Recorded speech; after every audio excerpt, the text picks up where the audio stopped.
Hello বন্ধুরা, রান্না রকমারি ইউটিউব চ্যানেলে আপনাদের স্বাগত। আজকে আমি বানাচ্ছি ডিমের কারি। চলুন দেখে নিই কীভাবে বানাচ্ছি। আজকে আমি একটা টিপস বলবো যাতে ডিম সেদ্ধর পরে সহজে ছাড়ানো যায়। কি টিপস বলবো তার জন্য আপনাদের পুরো ভিডিওটা দেখতে হবে। ডিমগুলো সেদ্ধর জন্য কড়াইয়ের মধ্যে জল দিয়ে তার মধ্যে অল্প পরিমাণে নুন দিয়ে ডিম আলু একসাথে সেদ্ধ করতে দিয়ে দিলাম। এবারে ঢাকা দিয়ে দেবো। ডিম আলুগুলো আমার সেদ্ধ হয়ে গেছে। এবারে ডিমগুলো সব ছাড়িয়ে নেব। আজকের টিপস হলো ডিমগুলো সেদ্ধ করার সময় ডিমের গায়ে ভালো করে সর্ষের তেল মাখিয়ে দিলে ডিমের খোলা খুব সহজেই ছেড়ে যায়। দেখুন আমার ডিমগুলো খুব সহজেই ছেড়ে যাচ্ছে।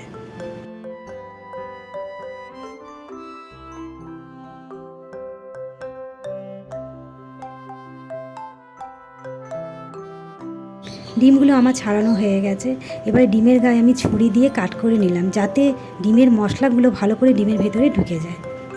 কড়াইতে সর্ষের তেল দিয়ে অল্প পরিমাণে হলুদ আর নুন দিয়ে ডিমগুলো ভেজে নেব। তেলের মধ্যে নুন হলুদ দিয়ে ডিমগুলো ভাজলে ডিমগুলো সহজেই খুব সুন্দর ভাজা হয়ে যায়। এবারে আমি আদা রসুন পেঁয়াজ একসাথে শিলে বেটে নেব। বন্ধুরা, আমার রান্না যদি আপনাদের ভালো লেগে থাকে, আমার চ্যানেলে এরকম অনেক রকম রান্নার রেসিপি রয়েছে, তার লিঙ্ক আই বাটনে দেওয়া রয়েছে, দেখে আসা অনুরোধ রইল।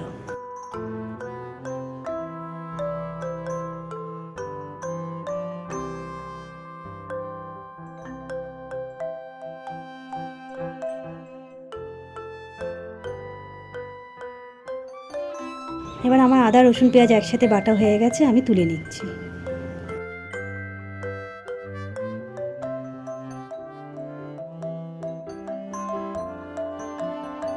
ডিমগুলোও আমার ভাজা হয়ে গেছে, এবারে তুলে নেব।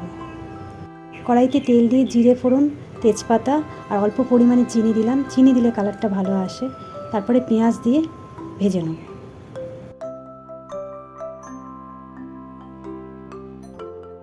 পেঁয়াজগুলো আমার ভাজা হয়ে গেলে আমি চেরা দুটো কাঁচা লঙ্কা আর সেদ্ধ করা আলুগুলো দিয়ে ভালো করে ভেজে নেব।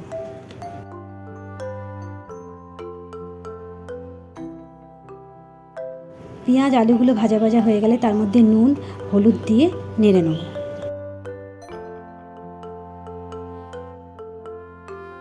পরে আদা রসুন পেঁয়াজের যে পেস্টটা ছিল সেটাও দিয়ে দেবো।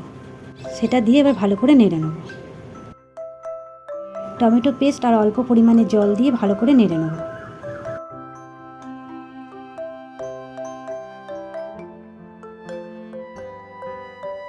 এবার জিরে গুঁড়ো, ধনে গুঁড়ো, শুকনো লঙ্কা গুঁড়ো দিয়ে ভালো করে কষিয়ে নেব।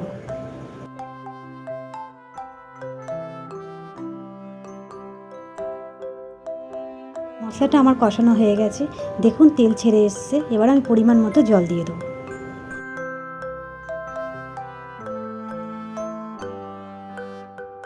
ঝোলটা ফুটে এলে আমি ভাজা ডিমগুলো দিয়ে দিলাম। ডিমগুলো ঝোলের মধ্যে ফুটে এলেই আমাদের রেডি ডিমের কারি। আর রান্নাটা কেমন লাগলো বন্ধুরা আপনারা অবশ্যই জানাবেন। ভালো লাগলে একটা লাইক করে দেবেন, বন্ধুদের সাথে শেয়ার করবেন। আমার চ্যানেলে নতুন বন্ধু হয়ে থাকলে চ্যানেলটিকে সাবস্ক্রাইব করে দেবেন। দেখা হচ্ছে পরবর্তী কোনো রান্না নিয়ে।